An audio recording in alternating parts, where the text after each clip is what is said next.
오늘 본문의 말씀으로 하나님의 관점으로 이 주제를 가지고 같이 말씀 생각해 봅니다. 마게도니아 첫 도시 빌립보에서 귀신 들린 여종의 그 귀신을 내쫓은 일로 인해서 여종의 주인들이 고발했죠. 그래서 그 빌립보 감옥에 바울과 실라가 같이 됩니다. 근데 기도와 찬송을 통해서 옥문이 열리는 신비스러운 사건을 체험한 뒤에 이제 빌립보를 떠나서 이제 암비볼리와 아볼로니아를 거쳐 마게도냐의 수도인 데살로니가에 도착을 했습니다. 데살로니가에 도착한 이 바울은 이제 회당에서 새 안식일, 즉 3주 동안 예수의 그 죽음과 부활에 관한 성경을 이제 강론을 했습니다. 근데 4절 보면 경건한 헬라인의 큰 무리와 적지 않은 귀부인이 바울이 전한 복음을 듣고 예수를 영접하고 따르게 되었다라고 기록합니다. 이 경건한 헬라인은 하나님을 경외하는 자들을 말하고, 또 귀부인은 귀족들의 부인들이죠. 당시에 사회적으로 많은 영향력이 있었던 부류의 사람들이었습니다. 그래서 사회적으로 영향력이 있던 경건한 헬라인들과 귀부인들이 예수를 믿고 따르기 시작을 하자, 또 유대인들이 불량배들을, 요즘으로 치면 조폭 정도 되겠죠. 동원해서 또 소동을 일으킵니다. 유대인들의 사주를 받은 이 불량배들이 바울과 실라가 머물고 있는 야손의 집에 쳐들어가게 됩니다. 근데 마침 외출 중이었던 바울과 실라를 찾지 못하게 되자 불량배들은 바울과 실라 대신에 그 집 주인 야손과 그 형제들을 읍장들에게 끌고 가서 이제 고소를 합니다. 읍장들은 당시에 로마 영토 내에 그 자치 도시를 책임지는 행정장관을 말합니다. 그래서 이들이 그 고소한 내용은 사회 내란을 일으킨 죄인들을 받아주고 숨겨주었다, 그런 내용으로 고소를 한 겁니다. 6절 끝에서 7절 초반에 보면은 천하를 어지럽게 하던 이 사람들이 여기도 이름에 야손이 그들을 맞아들였도다, 이렇게 얘기하죠. 여기는 천하는 로마 제국 전체를 말하고, 어지럽게 하는 사람들은 바로 이 바울과 실라를 말합니다. 그래서 로마의 질서를 어지럽히고 반란을 일으키는 바울과 실라를 야손이 숨겨줬다는 거죠. 이런 내용으로 고소한 겁니다. 그리고 7절 중간에 보면 또 이 사람들이 다 가이사의 명을 거역하여 말하되 다른 임금고 예수라는 이가 있다더이다, 또 이런 말 갖고 고발했죠. 바울과 실라 이렇게 사회 질서를 어지럽히고 또 반정부 시위를 모의하고 또 사람을 이렇게 선동한다는 소위 그 내란 음모죄죠. 이걸 가지고 또 고소를 한 건데, 그 증거로 내세운 것이 뭐냐면 가이사의 명을 거역한다는 거예요. 가이사 외에 다른 왕 예수를 따른다는 거예요. 이거를 이제 증거로 내세우면서 이제 고발한 겁니다. 당시에 가이사라고 하는 칭호는 로마 왕 줄리어스의 선입니다. 황제를 뜻하는 독일의 카이저와 러시아의 그 짜르라고 하는 그 용어의 합성어입니다. 그래서 로마 황제의 권세가 커짐에 따라서 역대 모든 그 황제의 성을 가이사라 이렇게 부르게 되었습니다. 그래서 가이사 아구스도, 가이사 디베로, 가이사 네로, 가이사 글라우디아 등등 성경에서 많이 보셨죠. 그래서 이 황제의 칭호를 이렇게 가이사라 이렇게 불렀던 겁니다. 그래서 바울과 실라가 이 가이사의 명을 어기고 가이사를 몰아내어서 예수를 황제로 삼으려고 했다, 이런 내란 음모죄를 적용시켜서 고소한 겁니다. 그리고 야손의 집 사람들은 바울 일행을 숨겨진 죄로 고소를 한 거죠. 유대인의 고소를 받은 읍장들과 무리들은 8절 보니까 소동했다라고 얘기합니다. 황제 모독죄, 반역죄, 내란 음모죄, 이 죄 중에서 가장 그 큰 죄인데 난리가 나는 건 당연하죠. 그래서 읍장들은 이제 단호한 조치가 필요했습니다. 근데 9절을 보면 야손으로부터 보석금을 받고 놓아줬다. 갑자기 이렇게 변환됩니다. 그래서 아마도 이 읍장들이 야손으로부터 물적인 확실한 물적 증거를 찾지 못했기 때문이거나, 아니면 바울과 실라를 집안에 다시 들이지 않겠다 이런 다짐을 하게 함으로써 물리적인 어떤 처벌 대신에 경고 차원에서 이 보석금을 받고 풀어준 것이 아닌가, 학자들은 이렇게 보고 있습니다. 아무튼 이 일로 인해서 바울과 실라는 그날 밤에 데살로니가를 떠나서 이제 베레아로 가게 됩니다.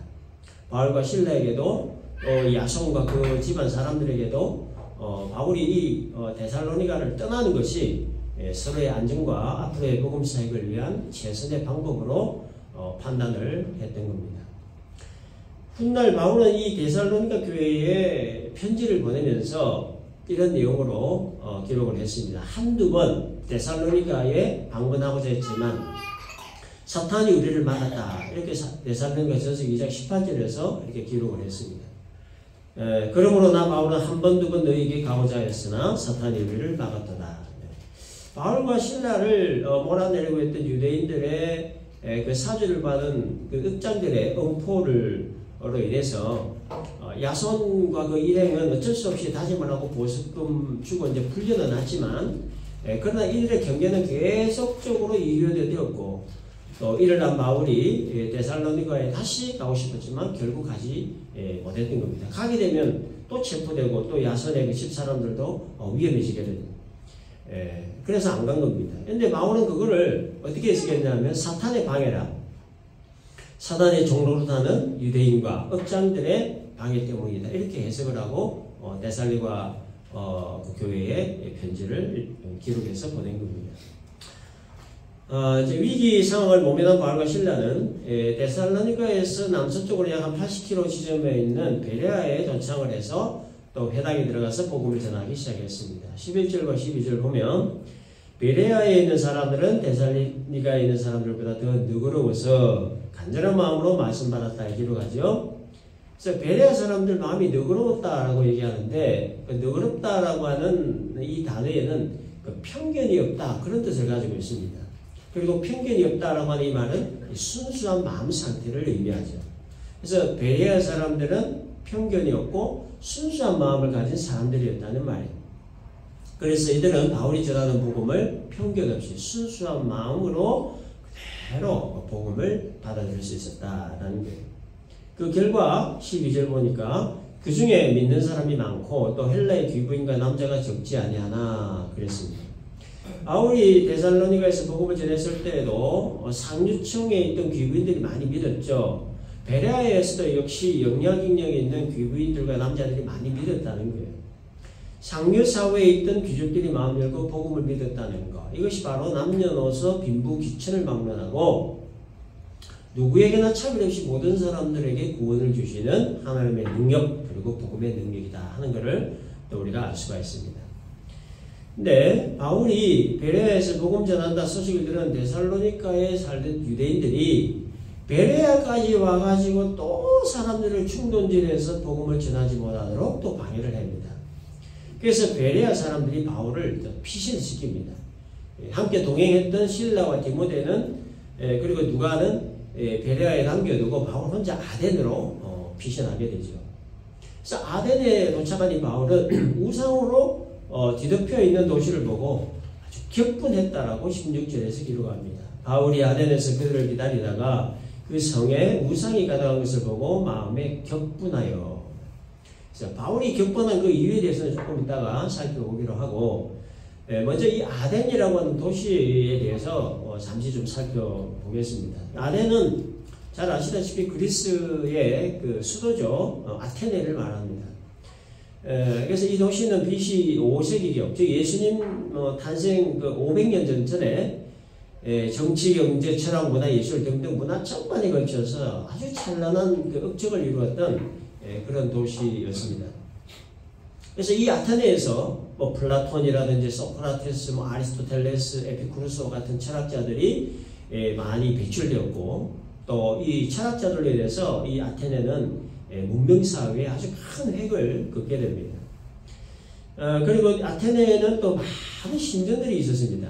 그 중에서도 그 힘의 정의를 상징하는 로마 군대의 신 마르사라고 하는 신이 그 언덕 위에 세워져 있었고 그 옆에는 파르테논이라고 하는 신전이 세워져 있었습니다. 이 파르테논 신전은 신들의 총집합소와 같은 곳이었는데 아테네 당시 살던 그 인구보다도 이 신전에서 숭배받고 있는 이 신들의 수가 더 많았다고 알려져 있습니다. 그 대표적으로는 뭐 머큐리 신, 바카스 신, 주피터 신, 다이아나 신, 비너스 신 등등 뭐 이런 신들이 대표적으로 그 숭배되고 있었습니다. 근데 특이한 것은 이 신들과 관계된 얘기가 전부 다 성과 쾌락을 추구하는 것으로 다 이야기가 되어 있습니다. 그래서 당시 사람들은 죽기 전에 꼭 한번 가보고 싶은 곳이 바로 이 아테네였다라고 할 정도로 이 화려한 문화와 쾌락과 찬란한 영광을 이렇게 자랑하던 도시였습니다. 근데 바울이 이 아덴에 도착을 했을 때에는 그 아덴의 그 찬란했던 영광이 이미 다 사라진 후였습니다. 500년 전의 일이니까요. 그럼에도 아덴 사람들은 여전히 학문과 예술에 대한 그 뜨거운 열정을 가지고 있었습니다. 특히 에피쿠루스 학파 그리고 스토아 학파는 당시에 그 대표적인 그 철학 사조였는데 18절에 보면 이 두 학파의 철학자들이 바울과 쟁론했다라고 기록합니다. 에피쿠루스는 신이 존재한다라고 것을 인정한 학파입니다. 유실론자 철학자예요. 그런데 이들이 말하는 신은 인간과 아주 멀리 떨어져 있는 신입니다. 그래서 인간의 뭐 생로병사나 뭐 인간의 분노나 염려나 두려움이나 근심이나 질병들과 같은 그 인간의 삶의 어떤 실질적인 문제들을 해결해 주지 못하는 신입니다. 그래서 이런 것들로부터 구원받는 길은 육체적 쾌락과 정욕으로 가능하다 이렇게 주장을 한 겁니다. 그래서 이 그리스 신화의 80 내지는 90%가 이 성과 관련된 감각적이고 본능적인 쾌락에 관한 거예요. 에피쿠루스 학파 그 철학에 영향을 받았기 때문이죠. 근데 이 주장에 반기를 든 학파가 이제 스토아 학파입니다. 이들도 역시 신이 존재하는 것을 인정합니다. 역시 유실론자 철학자들이에요. 근데 이 스토아 학파가 주장하는 그 신은 뭐냐면 개념으로 존재하는 신입니다. 개념으로. 그래서 이들은 어디로 빠지냐면 범신론으로 빠지게 돼요. 범신론이라고 하는 게 뭡니까? 자연과 신은 동일하다. 따라서 자연은 곧 신이고 신은 곧 자연이다. 따라서 모든 개념, 모든 사물, 모든 생물마다 다 각각의 신이 있다는 거예요. 그렇기 때문에 결론적으로 어디까지 가냐면 누구든지 신이 될 수 있다. 뭐든지 신이 될 수 있다. 사람도 신이 될 수 있고 어떤 물건도 신이 될 수 있다. 이런 것을 주장한 겁니다. 그러니까 이 에피쿠루스 학파가 너무 육체적 쾌락만 주장을 하다 보니까 이 스토아 학파가 이제 방위를 들고 사상과 논리 그리고 정신세계를 주장하면서 이 학설을 만들게 된 겁니다. 그래서 당시에 이 아덴 사람들은 이 에피쿠루스와 또 스토아 학파의 철학에 이런 실질적인 그 영향을 받아가지고 육체적 쾌락이나 혹은 정신적 쾌락이나 혹은 뭐 둘 중에 하나 혹은 둘 다를 다 추구하고 그래서 이 파르테논 신전에다가 아덴에 살고 있던 사람들보다 더 많은 수의 신들을 모시다 놓고 육체적 쾌락을 추구하든 정신적 쾌락을 추구하든 아무튼 쾌락을 목적으로 신들 앞에 절을 하고 그렇게 섬겼던 겁니다. 바울이 격분했다 했죠. 이유가 바로 여기 있는 겁니다. 파르테논 신전에 모셔놓은 수없이 많은 우상들 그리고 그 앞에 절하는 어리석은 인간들의 모습 하나님이 인간에게 주신 그 예술성이라든지 문학성 그리고 어떤 창조성이나 어떤 개발성 그리고 어떤 지혜나 어떤 재능들을 파르테논이라고 하는 어마어마한 신전을 만드는 일에 사용을 하고 그것도 모자라 그 안에 수없이 만드는 신들을 조각해가지고 그 안에 모셔놓고 그 조각상에다가 미리 이름을 붙이고 의미를 부여하고 신들 앞에 절하고 그 이름을 높이고 영광 돌리고 이 헛된 우상들을 숨기기 위해서 시간과 에너지를 낭비하고 이런 것들을 바울이 생각해 보니까 바울에게 견딜 수 없는 분노가 치밀어 올랐던 겁니다. 그래서 격분한 거예요. 그래서 바울의 17절 보니까 회당과 장터에 나가 날마다 복음 전하며 그들과 변론했다라고 합니다. 우상을 섬기는 일이 얼마나 하나님 앞에 죄악된 일인가? 왜 인간은 하나님을 믿고 섬겨야 하는가? 이렇게 우상 숭배의 잘못을 지적하고 하나님을 믿고 섬겨야 할 것에 대해서 이렇게 전했던 겁니다. 유대인과 경건한 사람들 그리고 많은 사람들이 다니는 장터에서 복음을 전하고 있는 바울에게 에피쿠루스와 스토아과 사람들이 다가와서 쟁론을 했는데 그 이유는 뭐냐면 바울이 전하는 복음의 내용 때문이죠. 처음 들기 때문입니다. 바울이 전했던 복음의 중심 내용은 예수의 부활이에요. 예수님의 십자가 그리고 부활에 관한 것이었습니다. 그래서 이 사람들이 무엇을 생각을 했냐면 18절 중간에 보니까 이 말쟁이가 무슨 말을 하고자 하느냐 하고 어떤 사람은 이르되 이방신들을 전하는 사람인가 보다 하니 이는 바울이 예수와 부활을 전하기 때문이라고 했습니다. 이 철학자들이 예수와 부활이라고 하는 지금까지 듣도 보도 못한 말을 하는 이 바울에 대해서 이방신을 전하는 사람으로 생각했다는 거예요. 모든 사람, 모든 사물을 다 신의 개념으로 보던 이 사람들의 눈에 비친 바울이 다른 신을 전하는 전도자를 이렇게 보였던 거예요. 뭐 틀린 말은 아니죠. 다른 신, 하나님. 그래서 이 철학자들이 참 신기하기도 하고 염려되기도 해서 19절, 20절 보니까 네가 말하는 이 새로운 가르침이 무엇인지 우리가 알 수 있겠느냐. 네가 어떤 이상한 것을 우리 귀에 들려주니 그 무슨 뜻인지 알고자 하노라 하면서 바울을 아레오바고로 데리고 갔습니다. 이 아레오바고는 당시 아덴에 있던 그 고등재판소였습니다. 그래서 건물은 없고 산 위에 공설운동장 같이 계단으로 좌석을 만들어 놓은 다음에 옹고와 피고를 중앙에 세워놓고 재판관이 신문하고 판결하는 곳이 바로 이 아레오바고였습니다. 이 사람들이 그 바울을 아레오바고로 데려간 이유는 뭐 죄인의 신분으로 뭐 자신을 어떤 변론을 하도록 하기 위한 것이 아니었고 또 철학자들 앞에서 철학 강론을 하라고 한 것도 아니었습니다. 단지 바울이 말한 그 예수가 누구냐 그리고 부활이라고 하는 게 대체 뭐냐 이 내용에 대해서 좀 더 상세하게 듣고 싶어서 이 아레오바고로 데리고 간 겁니다. 바울 입장에서는 복음을 전할 아주 좋은 기회를 잡은 거죠. 그래서 이제 복음을 전합니다. 22절에 보니까 아덴 사람들아 너희를 보니 범사에 종교심이 많도다 이렇게 이제 시작을 하죠. 수없이 많은 신들과 그 앞에 전하는 아덴 사람들의 그 어떤 어리석음을 지적한 얘기입니다. 이게 그 종교심이 많다는 말을 그 NIV 성경에서는 very religious로 되어 있는데 이건 매우 종교적이다 이런 뜻인데요. 근데 킹 제임스 버전에서 보면은 too superstitious 이렇게 되어 있어요. 이건 뭐냐면 매우 미신적이다 이런 뜻입니다. 그래서 아덴 사람들아 너희를 보니 범사에 종교심이 많다라고 하는 이 말은 다른 말로 당신들 너무 미신적이다 그런 뜻이에요. 그러니까 특이한 물건이나 형상이 있으면 그것을 신이라 하고 숨기고 전하고 심지어 23절을 보면 알지 못하는 신에게 신은 신인데 무슨 신인지 도대체 알지도 못하면서 형상 만들어 놓고 그 가게에다 세워놓고 이렇게 절을 했다는 거예요. 그런 단이 있을 정도로 범사에 미신적인 사람들이 있다. 그래서 바울은 24절부터 우주와 그 가운데 있는 만물을 지으신 하나님께서는 하면서 이제 본격적으로 하나님에 대해서 증거하기 시작합니다.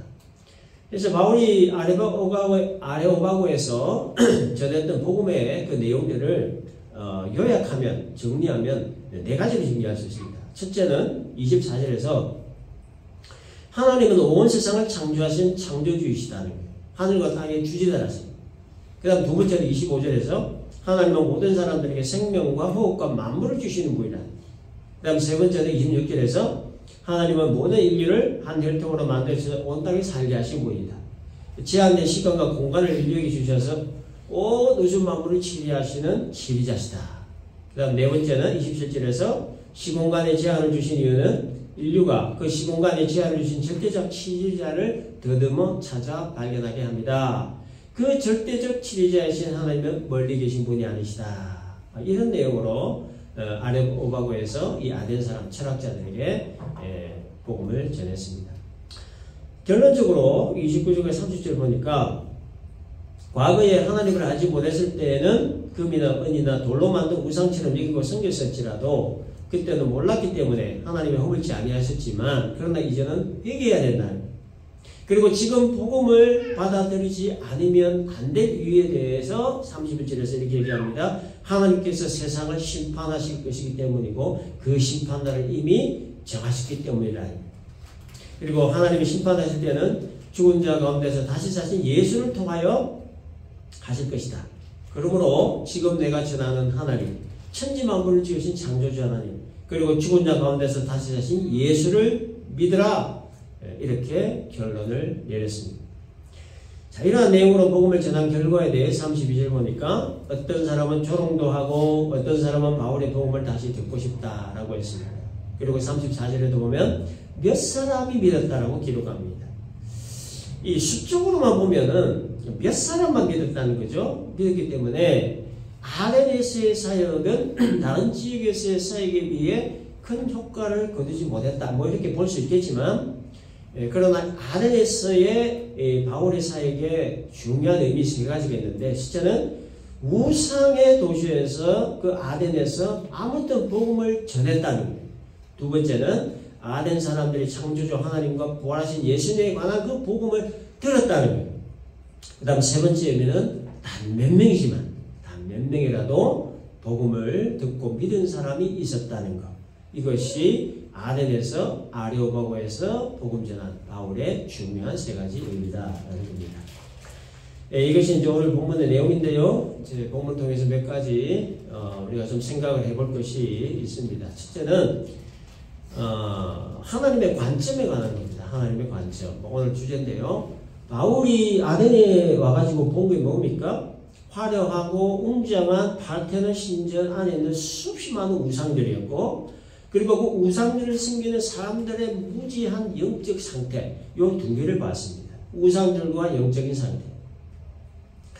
하나님이 주신 예술성과 문학성과 창의성들을 고작 우상 만들고 섬기는 데 사용을 했던 아덴 사람들의 이 무지몽매한 그 영적 상태를 본 거예요. 그런데 당시 사람들에게 있어서 이 아덴이라고 하는 도시는 죽기 전에 꼭 한번 와봐야만 하는 그러한 도시였습니다. 화려하게 조각된 조각품들과 화려하게 발전된 문화를 체험해보는 것. 그것이 당시 사람들의 꿈과 희망이었을 정도로 가고 싶었던 도시가 아덴이었습니다. 그런데 바울의 눈에 비친 아덴은 하나님을 대적하는 우상으로 범벅이가 된 도시였다는 거예요. 이게 바로 관점의 차이라는 겁니다. 주어진 환경이나 상황을 어떤 관점으로 보는가? 하나님의 관점인가? 세상 관점인가? 하나님의 관점으로 본 바울은 아덴의 우상들과 사람들의 무지한 영적 상태를 봤고, 세상 관점으로 본 당시 사람들은 아덴의 화려한 조각품들과 발달된 문화를 보았다는 것. 이게 바로 관점의 차이라고 하는 거죠. 그래서 여러분, 우리 그리스도인들은요, 뭘 하나를 봐도 그냥 보면 안 됩니다. 뭐 어떤 사건을 하나 봐도 그냥 보면 안 된다는 거예요. 특별히 우리가 살고 있는 이 시대의 상황을 그냥 여사로 봐서는 안 되는 겁니다. 자, 하나님의 관점으로, 기독교적 세계관으로 이 시대적 상황을 봐야 된다는 거예요. 공중에 새도 먹이시고 들에 피는 백합화도 기르시고 오늘 있다가 내일 아궁이에 던지는 그 들풀도 입히시고 나뭇잎 하나 떨어지는 것조차도 하나님의 섭리에 의해 되어지는 일이기 때문에 우리가 살고 있는 이 땅에서 벌어지는 그 작은 일에서 큰 일에 이르기까지 아무튼 그냥 보고 그냥 넘겨서는 안 된다는 거예요. 하나님의 관점으로 보고 해석해야 된다는 거예요. 지금 세상이 왜 이렇게 살기가 참 힘들어지어 있는지, 왜 이 전쟁과 테러는 끊임없이 일어나고 있는지, 왜 어떤 곳에서는 폭염으로 고통받고 또 왜 어떤 곳에서는 폭우로 이렇게 고통을 받고 있는지, 그래서 우리 주변에 일어나고 있는 크고 작은 모든 일들을 하나님의 관점으로 볼 수 있어야 되는 거예요. 디모데 3장 1절 이하에 보면은 말세의 징조에 대한 내용이 아주 세밀하게 기록되어 있습니다. 말세에 고통하는 때가 이르러 사람들이 자기를 사랑하며 돈을 사랑하며 자랑하며 교만하며 비방하며 부모를 거역하며 감사하지 아니하며 거룩하지 아니하며 무정하며 원통함을 풀지 아니하며 모함하며 절제하지 아니하며 싸나우며 선한 것을 좋아하지 아니하며 배신하며 조급하며 자만하며 쾌락 사랑하기를 하나님 사랑하는 것보다 더하며 경건의 모양은 있으나 경건의 능력은 부인한다. 말세에 나타날 이와 같은 징조들에 대해 언제 기록했습니까? 2000년 전에 기록했는데 이 성경이 오늘날 하나라도 맞지 않는 것이 없습니다. 기록된 내용 그대로 지금 다 이루어져 있어요. 그렇기 때문에 우리가 살고 있는 이 현 시대를 그래서 우리가 그냥 봐서는 안 된다는 거예요. 하나님의 관점으로 기독교적 세계관으로 볼 수 있어야 되는 거예요. 사람들이 요즘 사람들이 왜 이렇게 돈에 미쳐서 이렇게 환장을 하고 있을까? 사람들이 왜 저렇게 자기를 자랑하고 내세우고 저렇게 교만할까? 목이 꿇을까? 왜 저렇게 서로 이간질하고 모함하고 비방할까? 왜 자녀들은 부모를 거역하고 불순종할까? 왜 이렇게 절제하지 못할까? 왜 저렇게 하나님보다 쾌락을 더 좋아하고 쾌락을 쫓아다닐까? 이러한 물음과 함께 우리는 우리가 살고 있는 이 시대를 하나님 관점으로 봐야 되는 거예요.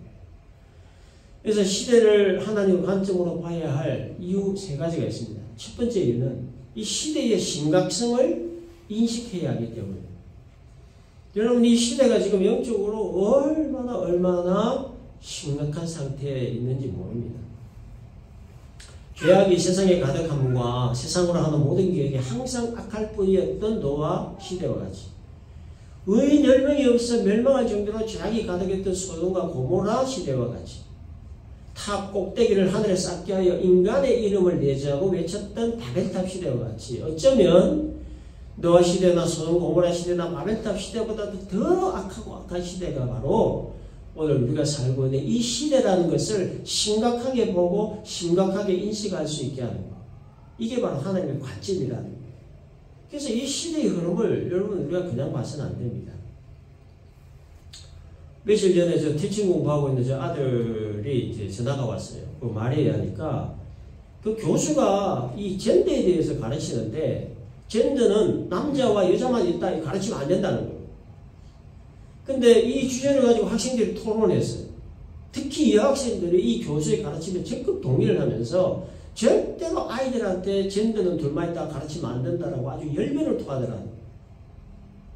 여러분 이게 얼마나 심각한 일입니까? 이 학생들이 졸업을 하고 학교 선생이 되어 아이들에게 가르친다고 우리가 생각을 해보세요. 지금 뭐 공립학교도 벌써 그렇게 가르치고 있고. 근데 이러한 가르침에 동의하지 않는 학생은 학점 안 줘요. 졸업하기도 힘들고. 이 가르침에 적극 동의하는 학생들만 점수 주고 졸업시켜서 학교 일선에 배정하는 거예요. 이런 이 쓰레기보다 못한 가르침을 올바른 가르침이라고 열변하는 이 약하고 폐역한 시대의 심각성을 우리가 그냥 넘기면 안 된다는 거죠. 심각하게 인식해야 된다는 거예요. 그리고 소극적으로는 이들의 가르침에 말려들지 않아야 되고 더 적극적으로는 이들의 가르침에 맞서서 이 성경 가르침, 이 기독교 세계관을 우리가 더 확고히 해야 된다는 거예요. 근데 참 더 심각하고 참 한심한 문제가 뭐냐면 일부 그리스도인들이 이 가르침에 동의한다는 거예요. 하나님을 알고 성경을 아는 사람들조차 또 예배를 드리고 말씀을 듣는 사람들조차 젠더가 둘이 아니라고 하는 말에 동의하는 사람들이 있다는 거예요. 얼마나 이게 심각합니까? 세상 사람들이야 영적으로 무지하니 뭐 그렇다 치고 100번 양보해서 어떻게 예수를 믿는다고 하면서 예배를 드리고 기도를 하고 성경을 배워서 안다고 하는 사람들조차 이럴 수 있느냐는 거예요. 예수 안 믿는 사람들 중에도 이런 거는 기본과 상식이 아니라고 하는데 어떻게 예수 믿는 사람들이 이런 것에 동의를 할 수 있는지 예수 믿는다 말을 하지 말든지 교회 다닌다고 말은 하지 말든지 좀 심한 표현인지 모르지만 이런 사람들이 이 교회의 안적인 존재들이에요. 사실은. 그래서 이 시대가 지금 얼마나 심각한 상황에 처했는지 그러니까 하나님 관점으로 보면 다 보입니다.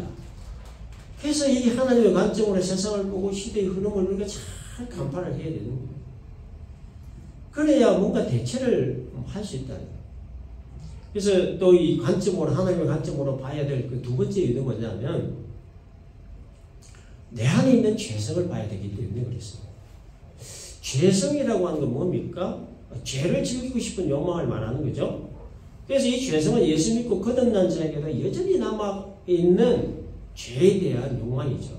평생 죽을 때까지 이 죄에 대한 욕망은 우리를 끝까지 괴롭힙니다. 따라서 내 안에 있는 이 죄성을 볼 줄 아는 눈이 열려야 돼요. 죄를 죄로 인식할 수 있는 인식 능력이 있어야 되는 거예요. 내 안에 있는 죄성을 보고 인식하게 하는 게 이 바로 하나님의 관점이라는 거예요. 나는 공고한 사람이로다. 이 사망의 몸에서 누가 나를 건져내라. 바울이 탄식하고 고백했던 것 같이 이 죄에 대한 끊임없는 욕망을 포기하고 탄식하게 하는 것. 이게 바로 하나님의 관점이라고 합니다. 세상이야 그렇다 치고 더 중요한 건 내 안에 있는 이 죄성을 어떻게 해야 될 것이냐라고 하는 것. 그리고 중요한 거는 내 안에 있는 죄성을 보고 인식만 하고 탄식만 하고 고백만 하고 끝낼 것이 아니라 내 안에 있는 이 죄성, 끊임없이 올라오는 죄에 대한 그 욕망과 이거 어떻게 할 거냐는 거예요. 싸워야 된다는 거예요. 그래서 필요한 것이 바로 성령으로 충만하게 무장되는 겁니다. 틈만 나면 스멀스멀 올라오는 이 죄에 대한 끊임없는 욕망과의 싸움을 나르신 해주시는 분이 성령님이시기 때문에 그래서 그리스도인은 성령으로 충만한 상태가 항상 유지되어야 되는 겁니다. 그래서 하나님의 관점으로 내 안에 있는 죄성 보고 인식하고 고백하고 탄식하고 그리고 내 안에 있는 죄성과 싸워 이기게 하시는 성령으로 무장되는 것이 중요하다라는 겁니다. 그 다음에 하나님의 관점으로 봐야 될 세 번째 이유는 약한 사단의 세력들을 인식해야 되기 때문입니다. 여러분 시대가 마지막 끝자락으로 가면서 이 사단의 바람은 더 거세지고 있습니다. 아주 그냥 발악을 하고 있습니다. 발악. 주님이 이 땅에 다시 오시면 악한 사단의 세력은 완전 박멸될 것을 사단이 누구보다 더 잘 알기 때문에 그때가 오기 전까지 사단은 한 명이라도 더 넘어뜨리기 위해서 하나님의 창조지성을 조금이라도 더 깨뜨리고 조금이라도 더 혼란을 초래하기 위해서 아주 그냥 발악을 하고 있는 거예요. 그 사단의 발악을 보게 하는 게 바로 하나님의 관점이라. 그래서 하나님의 관점으로 보면 이 사단의 발악적인 유혹과 공격을 볼 수 있어요. 인류 역사의 시작과 함께 활동하고 있는 이 사단은 주님이 이 땅에 다시 오시는 그날까지 활동하면서 집요하게 하나님을 대적하고 집요하게 하나님 믿는 자들을 방해하고 넘어뜨린다. 때로는 핍박으로, 때로는 달콤한 유혹으로, 때로는 큰 시험으로, 때로는 이간질로 아무튼 수단 방법 가리지 않고 유혹하고 공격해 옵니다. 이 사단의 유혹과 공격을 보게 하는 것이 바로 하나님의 관점이라는 하나님의 관점으로 이 사단의 활동을 보지 않으면 이게 사단이 유혹을 해와도 이게 유혹이 유혹인지도 모르고 공격을 해봐도 이게 공격인지도 모르고 무기력하고 허망하게 그냥 당하고 마는 거죠. 그러므로 이 사단의 유혹과 공격을 분별하고 우리가 대처하기 위해서 무엇보다 필요한 것이 하나님의 관점이다. 기독교적 세계가 있다라는 겁니다. 말씀 정리합니다. 세상 만사 모든 일들 우리는 하나님의 관점으로 봐야 됩니다. 하나님의 관점으로 봐야 될 첫 번째 이유는 이 시대의 심각성을 인식해야 되기 때문이고 두 번째 이유는 내 안에 있는 죄성, 끊임없이 끓어오르는 죄에 대한 욕망을 인식해야 되기 때문이고 세 번째 이유는 악한 사단의 세력들을 인식해야 되기 때문이라는 오늘 말씀 잘 기억을 하시고 시대의 심각성을 보게 하고 내 안에 있는 죄성을 보게 하고 그리고 악한 사단의 존재를 볼 수 있게 하는 하나님의 관점이 우리 모두에게 있음으로 말미암아 세상을 지혜롭게 대처하고 내 안에 있는 죄성을 누르고 그리고 악한 사단의 세력들과의 싸움에서 승리하는 우리 모두가 될 수 있기를 주님의 이름으로